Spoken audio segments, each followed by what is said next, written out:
안녕하세요. 연 끊고 살다가 갑자기 나타난 시부모님과 그런 시부모님의 사랑에 목마른 남편의 장단을 맞춰줄 수 없어 이혼한 30대 여성입니다. 남편하고는 오랫동안 아는 사이로 지냈습니다. 그러다 제 나이 29, 남편 나이 28에 무슨 바람이 불었던 건지 갑자기 남편이 저한테 들이대기 시작했어요. 그전까지는 연락이나 가끔 주고받았지 차 한 잔 따로 마셔본 적도 없었으면서 말이죠. 아무튼 남들 다 하는 연애 나도 한번 해보자는 비교적 가벼운 마음으로 만나기 시작했네요. 그런데 사귄 지 2년쯤 되었을 때 아이가 생겼습니다. 지금이야 눈에 넣어도 아프지 않을 딸아이이고 아이의 존재에 감사한 마음뿐이지만 그 당시에는 얼마나 당혹스럽던지. 남편은 처음부터 저랑 결혼할 생각이었다며 좋아했지만 저는 혼란스러운 마음이 컸어요. 게다가 기뻐하는 남편의 반응과 달리 시댁에서 보인 반응은 차갑기 그지 없었습니다. 여자가 몸가짐을 어떻게 하고 다녔으면 그렇게 애가 쉽게 생기냐는 충격적인 발언도 서슴지 않으셨죠. 그리고 제가 남편보다 1살 연상이라는 사실도 마음에 안 든다 하셨어요. 여자 나이가 많아서 멀쩡한 애나 나오겠냐 하시면서요. 그래서 결국 임신 사실을 알고 2달쯤 됐을 때 남편에게 제가 아이는 지우겠다고 헤어지자고 했습니다. 그런데 남편이 제발 자기만 믿고 따라와 줄 수는 없겠냐며 제 앞에서 무릎을 꿇고 엉엉 울더라고요. 뿐만 아니라 저 몰래 친정부모님을 만나서도 자기가 지금부터 저와 뱃속의 아이를 위해서는 뭐든지 할 테니 제발 장인장모님이라도 저희 편이 되어주시면 안 되겠냐고 통사정을 하더래요. 그래서 결국 시부모님의 반대에도 불구하고 저희는 부부의 연을 맺었습니다. 참고로 어머님은 식장의 끝끝내 모습을 보이지도 않으셨고요. 그래서 이후로 한동안 시댁과는 연을 끊고 지냈습니다. 저희가 신혼여행에서 돌아와 시댁에 인사를 드리러 갔을 때도 문전박대를 하셨고 아이 출산이 임박하여 연락을 드렸을 때도 관심 없다 하셨으니까요. 그리고 매번 그런 상황을 맞닥뜨리니 어느 순간부턴 더 이상 뭘 어떻게 얼마나 노력을 해야 할지 모르겠대요. 그래서 솔직히 언젠가부턴 에라 모르겠다 될 대로 되겠지 하는 심정으로 내버려뒀습니다. 남편도 처음에는 매번 돌아오는 시부모님의 냉랭한 반응에 힘들어하는 눈치였지만 언젠가부턴 저와 마찬가지로 마음을 접은 듯 했고요. 그리고 까놓고 말해서 시부모님의 부재에도 불구하고 저희 일상에는 아무런 지장이 없었던 게 사실이에요. 게다가 친정부모님께서 아이에게 워낙 큰 사랑과 지원을 해주셔서 아이가 조부모의 사랑을 모르고 자란 것도 아니었고요. 그런데 그런 시부모님한테 연락이 온 건 저희 아이가 4살이 되던 해였습니다. 모르는 번호로 전화가 걸려와 무심코 받았는데 어머님이셨어요. 목소리 들은 지가 워낙에 오래돼 처음엔 누군지 감도 안 오대요. 그런데 어머님이 스스로 누구누구 엄마라고 소리를 빽 지르시고 나서야 아 어머님이시구나 싶었죠. 사실 살면서 어머님 아버님 생각을 많이 자주 한 것은 아니었지만 우연이라도 마주치게 되면 어떻게 첫마디를 건네야 할까 하고 이런저런 상상을 가끔 하곤 했었는데 갑자기 어머님과 이야기를 나누게 되니 그간의 생각들은 온데간데 없이 사라지고 순간 정신이 멍해지는 듯 했습니다. 하지만 이내 잘 지내셨냐 어쩐 일로 연락을 다 주셨냐 물었네요. 어머님의 목소리는 긴장은커녕 예전과 다름없이 날카롭고 냉랭했습니다. 그리고 꺼내신 첫마디가 먹고 살만하냐는 거였어요. 당시 저희 남편은 친정아버지 회사에서 일을 배우고 있었고 저는 프리랜서 작가로 일했거든요. 벌이는 둘이 먹고 사는 데는 충분한 수준이었고요. 그래서 제가 나쁘지 않아요라고 대답을 했더니 어머님은 잘났다 하시며 빈정거리시는 거예요. 정말 변한 게 하나도 없으셨지요. 그리고 며칠 뒤 어머님한테 또다시 연락이 왔습니다. 그리고 그 내용은 간단명료했어요. 이제껏 아주버님이 생활비를 주셨는데 이제 못 준다고 하니 저희더러 내놓으라고요.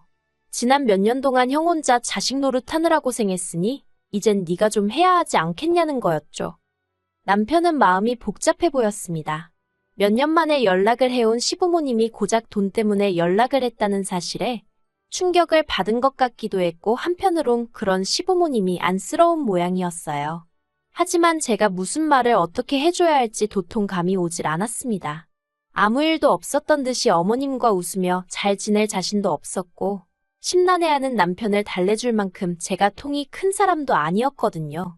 그래서 어느 쪽으로든 남편이 생각이 정리되면 말을 하겠지 하고는 기다렸어요. 그랬더니 한 일주일 만에 한다는 말이 자기도 남들처럼 지내고 싶답니다.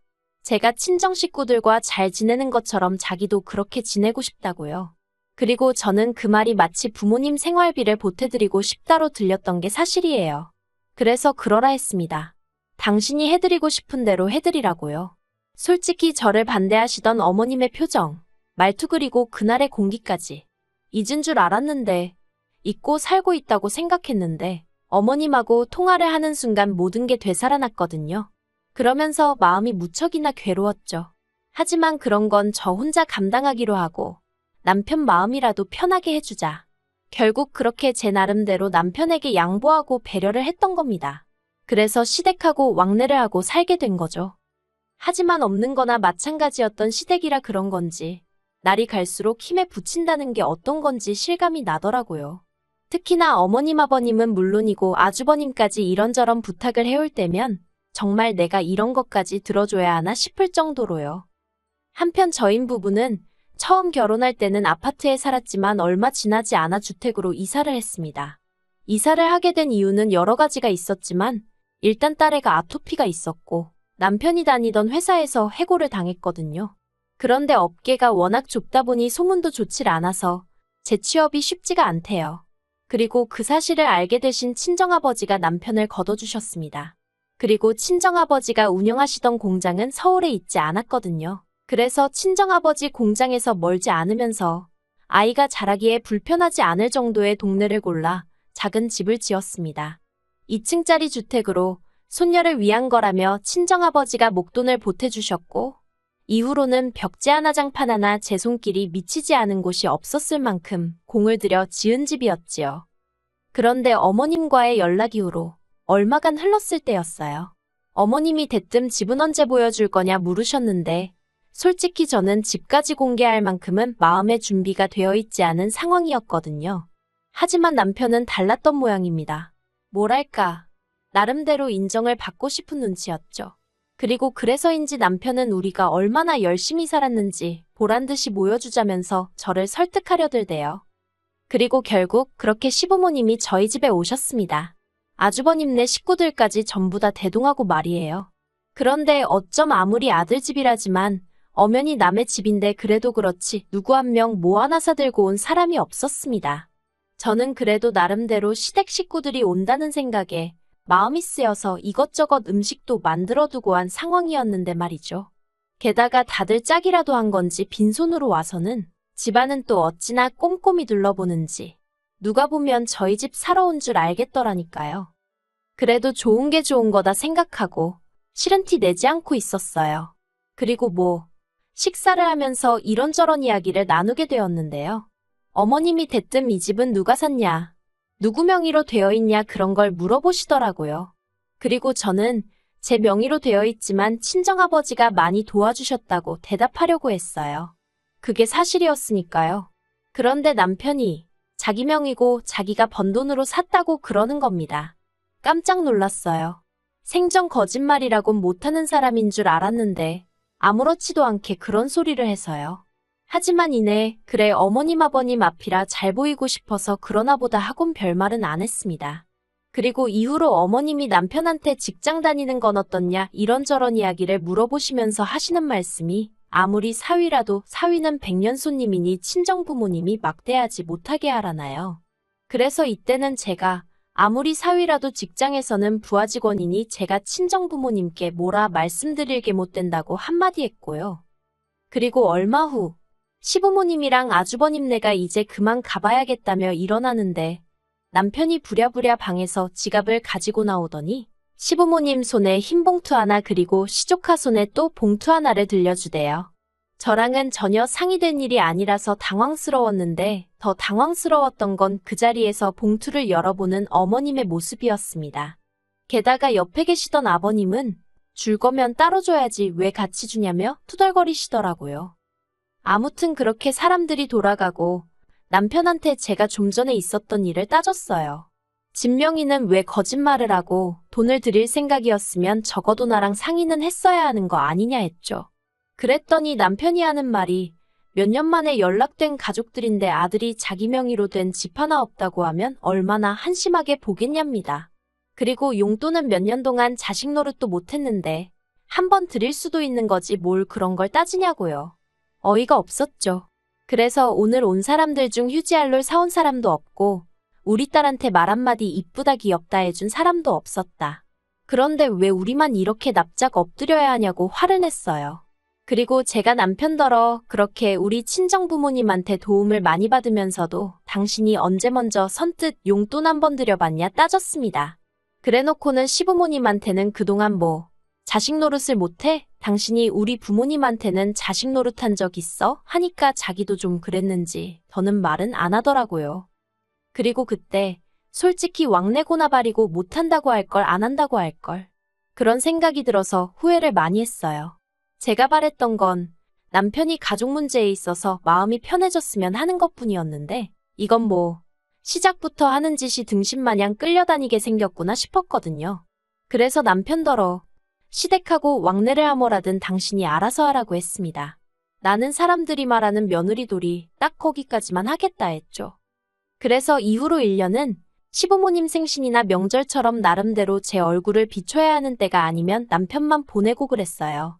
그리고 이것도 나름대로 서운했던 게 그런 와중에도 절대로 남편한테 애라도 데려오란 말씀을 안 하셨다는 겁니다. 며느리는 미워도 손녀는 예뻐해 주셔야 하는 거 아닌가요? 그래도 당신들 핏줄인데 말이에요. 그런데 정말 시쳇말로 얄짤없으시대요. 그러니 더더욱 시부모님에 대한 마음이 안 좋아졌던 게 사실입니다. 그런데 이런 와중에 정말 저희 시부모님이 생각이 없으신 건지 속이 없으신 건지 기도 한 차는 말씀을 하시더라고요. 얼마 안 있으면 당신들 사시는 집 전세 계약이 끝나는데 그러면 저희랑 같이 살아야겠다고 남편한테 그러시더랍니다. 그리고 남편은 이 이야기를 전하면서 2층에 방 하나 남으니까 거기로 오시라고 하면 어떨까 하는데 이건 뭐 어이가 없는 정도가 아니라 당장에라도 입에서 쌍욕이 튀어나올 것 같더라니까요. 그래서 제가 오시긴 어디로 쉬냐고 안 된다고 했어요. 내가 딱 기본만 하겠다고 하지 않았냐고 그런데 무슨 앞가냐고 그렇게 못한다 했죠. 그랬더니 남편이 그러면 어떡하냐는 거예요. 시부모님은 이 집이 자기 명의로 된 자기 집인 줄 아시니까 그렇게 말씀하신 건데 거기다 대고 뭐라고 하냐면서요. 그래서 제가 잘못 말씀드렸다고 솔직히 털어놓으라 했습니다. 그때는 그냥 말이 헛나온 거고 실은 와이프 명이다. 거기다 장인어른이 엄청나게 보태주셔서 내가 말할 처지가 못 된다 하라고요. 그랬더니 남편이 저더러 정말 너무하다면서 이번에는 자기도 시부모님한테 인정 좀 받고 싶은데 그걸 안 도와주려는 거냐며 황당하고 어이가 없어서 말 한마디도 더는 섞고 싶지 않더군요. 그래서 너는 떠들어라 나는 모르겠다 하고 먼저 자리에서 일어났습니다. 그리고는 딱 한마디만 덧붙였어요. 어머님 아버님이 여기 이사 들어오시는 날이 당신이랑 나랑 이혼도장 찍는 날인 줄 알라고요. 그런데 남편은 제 말을 귓등으로 들은 건지 올 4월이었습니다. 그 무렵에는 어쩔 수 없이 일 때문에 서울에 나갔다 와야 하는 상황이 몇 번 있었거든요. 그리고 그날도 일 때문에 이른 아침부터 점심 무렵까지 서울에서 약속이 빼곡히 차 있었어요. 그래서 딸애는 전날 친정어머니께 맡기고 새벽 5시 반에 집을 나섰죠. 그런데 점심 약속이 캔슬이 되면서 생각보다 일찍 일정이 마무리되었습니다. 일에 시달려서인지 오로지 빨리 집에 가고 싶은 마음뿐이라 평소라면 바깥 구경도 할 겸 버스를 탈 건데 택시를 탔어요. 그리고 거의 집에 다 도착했을 때쯤 저는 생각지도 못한 광경을 보게 되었습니다.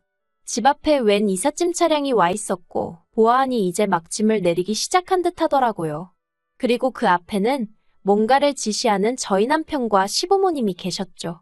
순간 남편과 눈이 마주쳤는데 남편이 화들짝 놀라는 게 저는 신발이 벗겨지는 줄도 모르고 뛰어가 들고 있던 핸드백으로 남편을 후려쳐버렸습니다.